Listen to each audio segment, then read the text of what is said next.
crois que l'essentiel est d'abord de bien savoir qui on est et ce qu'on veut vendre. Une destination, c'est aussi une marque. Ça fonctionne un peu comme une marque. Ça doit savoir qu'est-ce qui la différencie des autres, quelles idées on veut mettre en avant, quels sont les points forts, qu'est-ce que les autres ne font pas.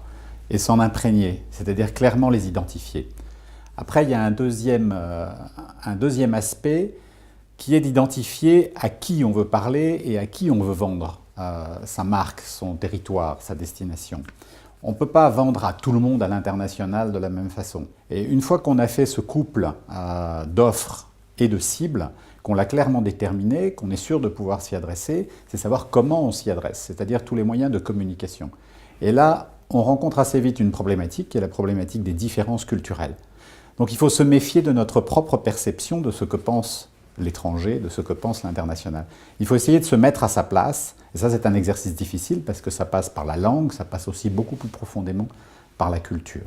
Et ça de manière à communiquer de façon pertinente en fonction de ce que nos futurs hôtes, nos futurs touristes attendent de notre pays et pas de ce que nous pensons qu'ils attendent. Donc se mettre à leur place est très important. Après, bien entendu, c'est de trouver les outils et les médias qui permettent d'y aller efficacement, c'est-à-dire à un coût acceptable.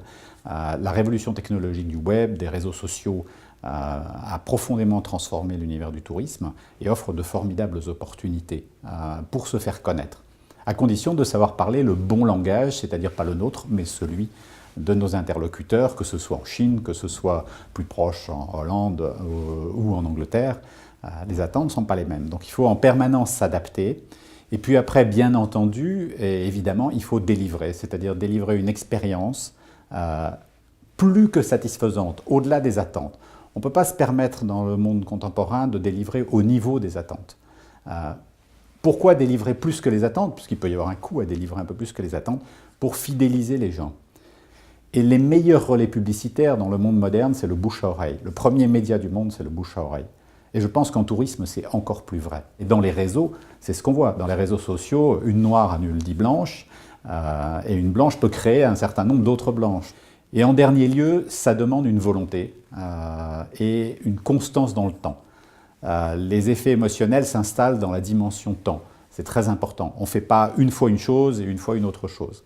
Il faut insister, continuer. Et je pense que voilà quelques clés un peu telles que je les vois du succès d'un territoire ou même d'un produit ou d'une marque, quelle qu'elle soit, pour être plus général, dans la dimension internationale.